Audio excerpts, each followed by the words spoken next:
C'est l'article 15, l'accord du 15 mai est reconnu fondamentalement insuffisant au regard des revendications. Au regard des revendications du peuple de l'Azawad. En clair, ce que le Mali a signé le 15 mai 2015 n'engage que le Mali. Alors, les rebelles, eux, se reconnaissent dans la nouvelle clause approuvée par l'avenant du 20 juin 2015. Alors, en deux, l'Azawad est reconnu comme une entité politique, juridique et territoriale. Cette disposition fait passer l'Azawad par un mini-État fédéré. Alors, ou tout simplement, à tout le moins par un territoire autonome. Et ce n'est pas, comme le gouvernement tentait de le faire, un simple territoire socio-culturel comparable au Bani Moniché, au Ganadougou, au Karta, au Kasso ou encore au Kénédougou. Alors le Mali s'engage en trois à reconnaître et à réparer les crimes qu'il a commis depuis 1963 dans l'Azawad. Tout simplement parce que la population azawadienne dit que depuis 1963, elle a été torturée, traumatisée par l'État malien à travers ses forces de l'ordre. Alors bien entendu, aucune réparation n'est due par les rebelles séparatistes et terroristes azawadiennes qui ont allègrement pillé, violé et amputé les pauvres citoyens maliens du Nord depuis 1963. Et en quatre, la CEMA est appelée à demeurer dans sa mission primordiale de défense et de lutte pour les aspirations du peuple de l'Azawad. En clair, la CEMA est reconnue comme une armée légitime au service de l'Azawad dont on sait qu'elle aspire à l'indépendance. 5. Il est décidé la création d'une assemblée régionale regroupant les régions de Gao, Tombouctou, Kidal, Ménaka et Taoudéni, dont les prérogatives relèvent des domaines spécifiques de l'Azawad. Alors cette disposition regroupe tout le nord, c'est-à-dire les 2/3 du Mali, pour le soumettre à l'autorité légale des groupes armés qui, du fait de leur supériorité militaire, ne manqueront pas de contrôler l'Assemblée régionale prévue. En 6, le Mali accepte de surseoir à l'organisation de toute élection jusqu'au retour des réfugiés et jusqu'à la mise en œuvre du nouveau découpage territorial. On comprend maintenant pourquoi les rebelles s'opposent à toute élection dans le Nord, y compris les régionales avortées prévues pour le 17 décembre 2017. 7. Le Mali accepte de prévoir et déterminer le quota qui sera affecté à l'Azawad pour les départements de souveraineté, des grands services de l'État, les représentants diplomatiques et les organisations internationales. Vous l'aurez noté, des rebelles de l'Azawad ne se contentent pas de garder le Nord sous leur propre exclusive. Ils auront aussi un quota d'ambassadeurs, de consuls et de ministres.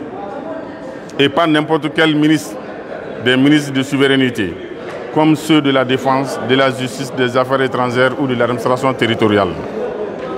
Alors en 8, les forces de défense et de sécurité de l'intérieur de l'Azawad seront composées à 80% des ressortissants de l'Azawad, ainsi qu'au niveau des postes de commandement.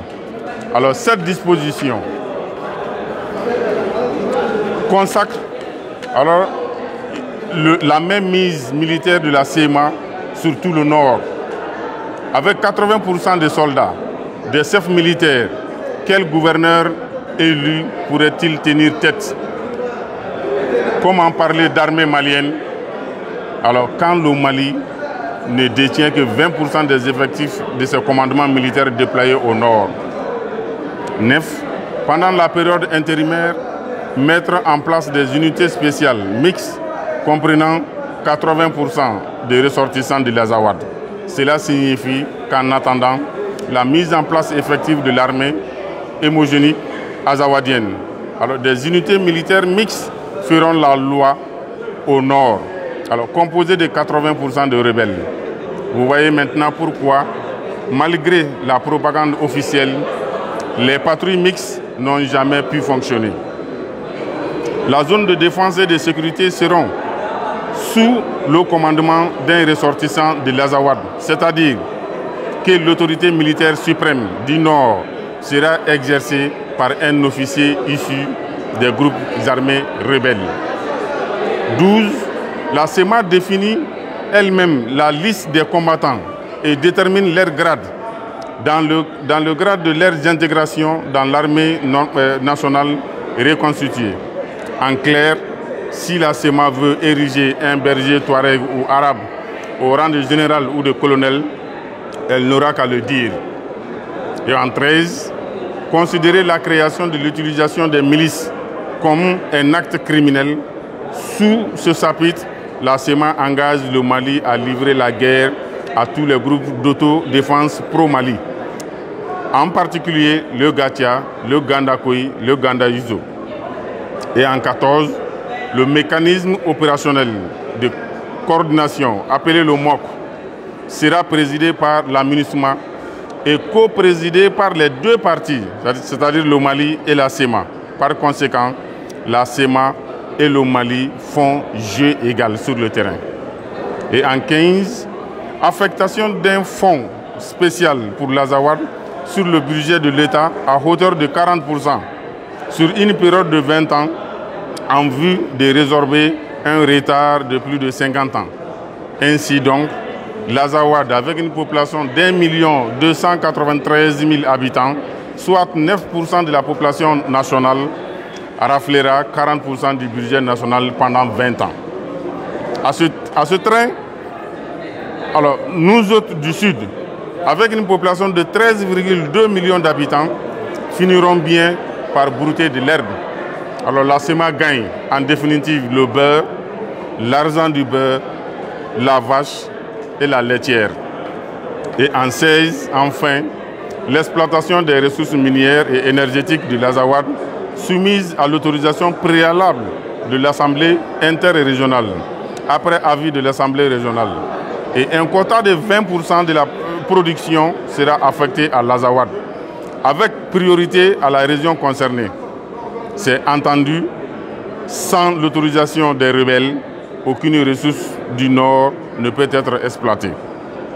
Et s'ils donnent leur autorisation, le Mali devra reverser à la région concernée 20% des ressources exploitées. Alors, de quoi le budget national se nourrira-t-il? Voilà en gros les 16 points qui bloquent l'application de l'accord issu du processus d'Alger.